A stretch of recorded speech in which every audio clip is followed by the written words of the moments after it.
Mr. Speaker, America's federal government should be of the people, by the people, and for the people.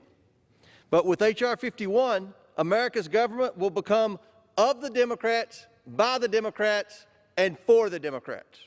Let's be clear what H.R. 51 is all about. It's about Democrats adding 2 new progressive U.S. senators to push a radical agenda championed by the Squad to reshape America into the socialist utopia they always talk about. If you doubt me, just listen to what our colleague, Congressman Jamie Raskin, recently told the Washington Post. He said, and I quote, "There's a national political logic for D.C. statehood, too, because the Senate has become the principal obstacle to social progress across a whole range of issues," unquote. So there we have it. H.R. 51 is not really about voting representation. It's about Democrats consolidating their power in Washington. There are numerous problems with H.R. 51. Mainly, it's flatly unconstitutional. Every Justice Department, from President Kennedy's to President Obama's, has been consistent that a constitutional amendment is needed to grant the district statehood. Robert F. Kennedy said granting D.C. statehood without a constitutional amendment was inconceivable. He also said granting D.C. statehood as attempted by H.R. 51 would produce an absurdity.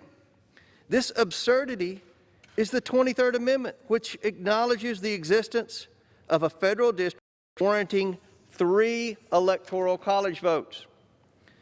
While H.R. 51 includes an expedited process for the 23rd Amendment's repeal in Congress, the problem is this would not happen until after D.C. becomes a state.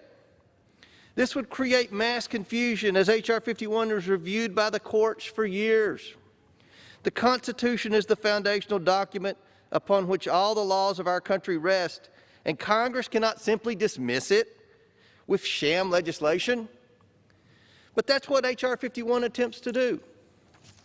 Democrats want to rewrite the Constitution without going through the proper process of doing so. During our committee's markup of H.R. 51, I offered an amendment that would assure the 23rd Amendment's repeal prior to statehood being granted, but Democrats opposed this amendment. Why are Democrats pushing such a problematic bill through the House? Why are they working so hard to advance D.C. statehood instead of pursuing a constitutional amendment that would engage the entire country through a process intended by our founding fathers? Because they know Americans have firmly rejected D.C. statehood. I urge my colleagues to vote with the vast majority of Americans and reject this unconstitutional and impractical bill.